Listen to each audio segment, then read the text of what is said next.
Sumainyo ang kapayapaan.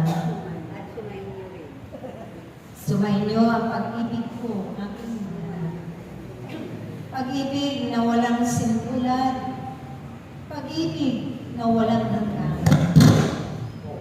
Pag-ibig na lulusaw ng lahat ng mga kasama. Dahil isa rin ito sa inyong mga sandata, aking mga anak. Kung kaya't huwag kayong pauubos ng pag-ibig na nagmumula sa Diyos. Dahil kailanman nakakaawa pagmasdan ang isang nilikha ng Diyos na kapwa kung sila man ay nauubusan ng pag-ibig. Kung ang nananahan sa puso't kalooban nila ay puot, galit, mga hinanakit at pagdaramdam, yan ay hindi nagmumula sa Diyos. Naway nga rin din ninyo sa pananalangin ninyo ng magibabaw ay ang pag-ibig ng Diyos sa buong mundo. Mahirap man kung iisipin bilang tao, subalit walang hindi mapangyayari ng Diyos sa bawat isa sa inyo. Mahaba ang kanyang mga kamay, mapag-himala ang kanyang mga kamay, punong-puno ng kapangyarihan ang kanyang buong katauhan. Naariyan ang hiwaga at mga himala niya, kung kaya't ito'y magaganap at magaganap sa tamang oras at panahon at pagkakataon. Asahan ninyo aking mga anak, at sa pamamagitan ng pag-ibig, kayo'y narito sa mundo ibabaw.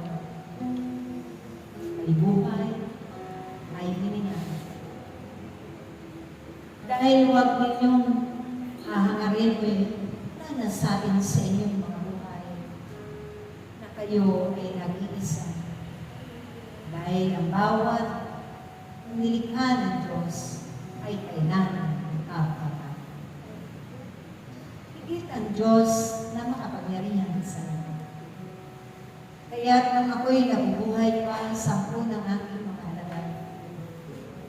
Anuman ang inyong ginagawa na paglilingkod sa ngayon aking mga anak, ito'y natapos na namin ganapin ng buong pag-ibig, buong kagalakan, buong kapakumbaba. Naway, lagi kayong mababa sa isa't isa. Sa harapan ng inyong kapwa, higit sa harapan ng inyong Diyos. Isang tanda ito ang inyong na kayo'y nakanod na sa inyong mga na isa sa pamuhay na unti-unti na ang kanyang mga salita, mga aral na napaka alam sa bawat buhay ng tao. Kung ito man ay inyong nanamnamin lalo, pagninilayan, pag-aaralan, mahabang panahon man na matutunan ninyo, ang mahalaga ay matutunan ng bawat isa at maisa sa pamuhay ayon sa kaloob ng Diyos. Mahabang proseso ang lalakbayin ang bawat tinatawag ng Diyos sa paglilingkod sa mundong ibabaw.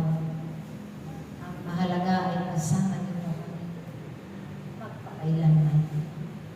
Lagi kaming mangunguna, lagi namin ipapaalala ang lahat-lahat ng mga nararapat ninyong ganahin, gampanin, magpakailanman.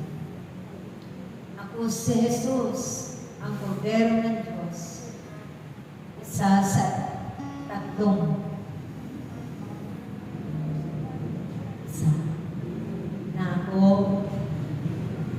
ay nagmumula sa Anak ng Espiritu na iisang Diyos lamang ang kahulugan.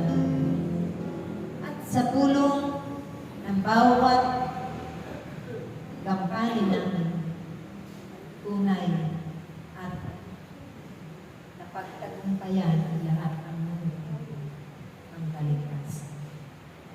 Naway sa darating pang pagbabalik ko, yan kayo na nagpupuli sa Diyos. Kayo nawa ang sasalubong sa atin pagpawito. Kayo nawa ang nanuriyan sa iyong kapawito. Ang inyong mga kaluluwa, ang inyong mga espiritu, nawa ay manumbalik din sa Diyos. Kaya't ganapin ninyo ang tama. Gawin ninyo ang tama. Ganapin ninyo ng buong kagalakan at pag-ibig lahat-lahat ng inyong pinanumpaan sa Diyos. Dahil kapag hindi ninyo ito naganapin, sumpa ang inyong mga kapatid. Kaya't hangarin ninyo ay biyaya 10 na inyong salitahan. Kayo ang magdadala sa kanila ng biyaya. Sa inyong mananalaytay, sa inyong mga buhay, ang biyaya iyon na kanilang mga namin hanggang sa bawat salita. Kaya't sipagan ninyo ang inyong paggawa. Sipagan ninyo sa araw-araw ninyong buhay ang inyong paghaya, ang inyong pagpaniko sa bawat pag-ibig. Dahil naroon ang Diyos. Kung saan nararapat kayo ay naroon din.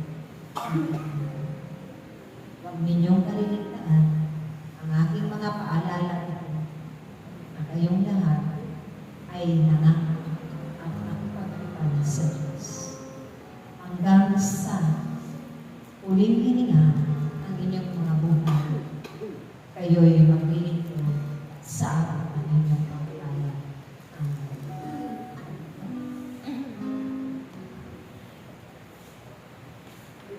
Amen.